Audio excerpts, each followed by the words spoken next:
Yon, welcome sa Ian House. Usapang helmet naman tayo mga potpot. Ako nga pala si Ian House dito sa Ian House, sa akong cycling content creator, at sa vlog na to pag-uusapan natin ang tungkol sa helmet. Okay, unang-una, gaano nga ba ka-importante ang helmet?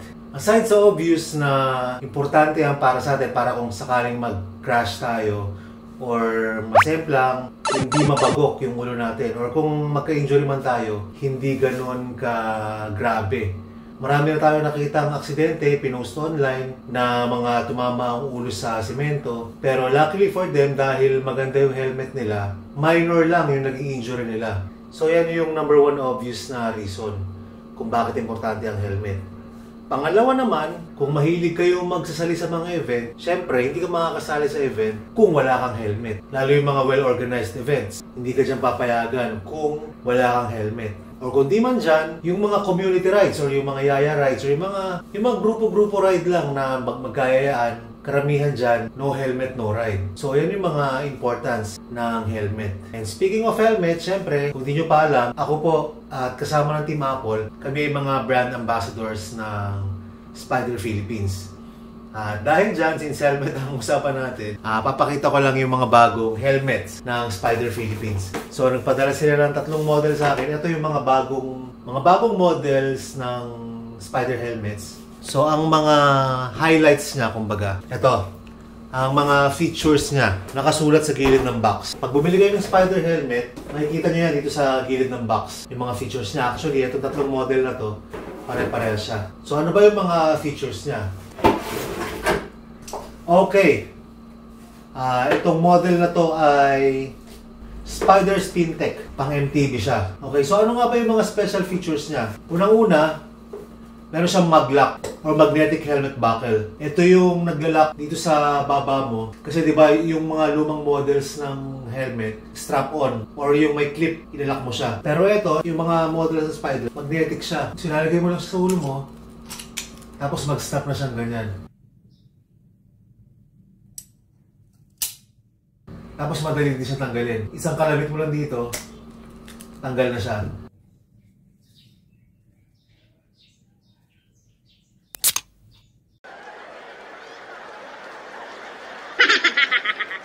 Pero, matibay siya pag nakakabit.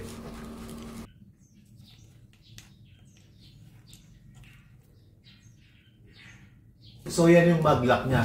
Tapos, pangalawa, meron din siyang ProRace in-mold technology. Our in-mold construction process combines the helmet's outer shell with its impact-absorbing EPS liner, making both the liner and shell one piece. This process strengthens areas around vents and ribs, allowing the helmet to be lightweight, tough, and well-ventilated when compared to traditionally designed helmets. So yung process ng paggawa nito, kino-combine yung outer shell saka yung inner layer para maging mas matibay. So yun yung nagpapatibay sa helmet kahit dito sa may mga vents, matibay ang part na yan. Tapos, at the same time, keeping the helmet lightweight and well-ventilated. Pangatlo, ultra-lightweight shell. Magaan talaga siya compared dun sa mga dating helmet na nagamit ko. So, thin yung outer skin niya. Kung ano ibig sabihin nun? Ibig sabihin, pag sumemplang ka, mas maganda yung skid niya sa semento, mas malilesen yung impact noong pagsemplang mo. Mas na-absorb ng helmet yung impact. Tapos meron din siyang Megaflow cooling system. Yan yung nakikita nating multidimensional vents na para mas presko sa ulo kapag ginagamit natin. Lalo ngayon, mainit ang panahon. Kailangan natin ng helmet na medyo presko, mahirap ma-heat stroke.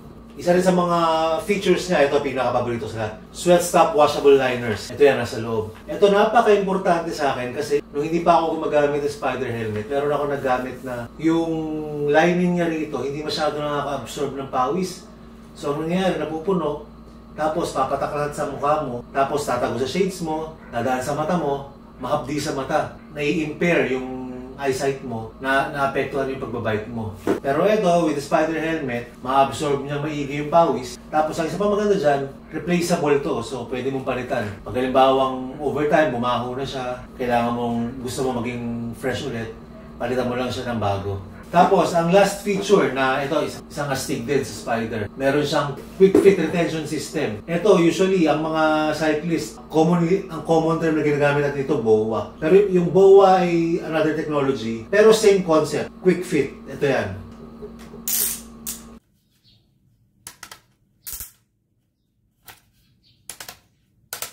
Ano, di ba? Familiar ba yung tunog? Parang sa shoes. Yan. So, ito yun. So, ito ang Spider Spintech MTB helmet. Pero, ang maganda rito sa helmet na to, di ba, usually, ang distinction naman ng mga helmet ng pang MTB at pang road ay yung visor. Ako, yung mga older Spider models na ginagamit ko, pwede siyang pang MTB at pwede pang road bike. Ito parehas din. So, yung visor niya, ang kagandahan dito, pwede mong tanggalin using your fingers lang. Tanggalin mo. And voila! Meron ka nang, pwede mo na siyang gamitin pang road. Although kung di ka naman masaya, pwede mo rin naman gamitin pang road kahit may visor. Mas maganda nga pag may visor kasi syempre, sun visor yan eh, hindi ka masyadong sisilaw. Ano? So yan ang Spider Spintech. Itsura pa lang, ganda. Pati yung forma niya, parang may pagka-aero yung likod niya. Okay, so same features. Doon sa ibang helmet, papakita lang natin itsura. Ang gusto ko lang ipakita naman sa mga ibang models, grabe itong Spider. Siyempre, ayaw mo ng putyo-putyo na helmet. Pero ayaw mo rin ng sobrang mahal na helmet. So, itong Spider, itong swak na swak sa budget mo. Swak sa quality, swak sa budget, swak sa aesthetics. So, kita nyo. Ito, ang paborito ko, itong next natin. Itong Spider Physics. Ito, paborito ko sa mga bagong labas ng Spider. So, same features na mga pinakita natin kanina. Maglock, Pro Race in Mold Technology, Ultra Lightweight Shell, Mega Flow Cooling System, lalo na ito. Kitang-kita naman kung gaano karami yung vents niyan. Ewan ko na lang kung hindi ka mapapreskuhan dyan. Tapos, also the same, ang ganda ng feel ng nung sweat stop na washable liners. Ang ganda ng tsura. Tapos yung last na pinadala sa atin, ang Spider Velo 2. Napakakisig. So, same features. Maglock Magnetic Helmet Buckle, Pro Race in Mold Technology, Ultra Lightweight Shell, Mega Flow Cooling System, at Sweat Stop Washable Liners. Kung sa presyo, hindi ka mapahiya, sa itsura, at sa quality. So dito na tayo, Spider.